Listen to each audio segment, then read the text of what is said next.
Confucius அப்படின்னு சொல்லிட்டு ஒரு தத்துவ ஞானி ஒருத்தர் இருந்தார். அவர் இறக்கும் தருவாயில் அவரை சுற்றி நிறைய பேர் இருந்தாங்க.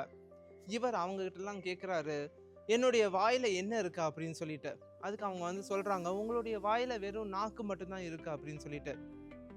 மறுபடியும் இவர் வந்து அவங்ககிட்ட கேட்குறாங்க, உங்களுடைய வாயில் என்ன இருக்குது அப்படின்னு சொல்லிட்டு. அதுக்கு அவங்க எல்லாரும் சொல்கிறாங்க சிரிச்சுக்கிட்டே, எங்களுடைய வாயில் பற்களும் இருக்குது நாக்கும் இருக்குது அப்படின்னு சொல்லிட்டு.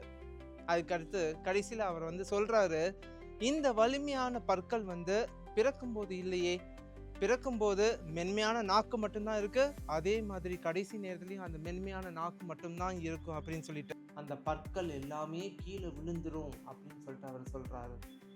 ஸோ இதுதான் என்னுடைய கடைசி செய்தி அப்படின்னு சொல்லிட்டு அவர் வந்து சொல்கிறாரு. என்னன்னா, எப்போதும் நீங்கள் வந்து அன்பாக பேசுங்க, மென்மையாக பேசுங்க. ஏன்னா அந்த மென்மையே எப்போதும் இருக்கும், எப்போதும் நிலைத்து நிற்கும் அப்படின்னு சொல்லிட்டு அவர் வந்து சொல்கிறாரு. என்னங்க, இந்த கதை உங்களுக்கு பிடிச்சிருந்ததா? இந்த கதை உங்களுக்கு பிடிச்சிருந்ததுன்னா உங்களுடைய கமெண்ட் என்ன அப்படின்னு சொல்லிட்டு கமெண்ட் செக்ஷனில் கொடுங்க.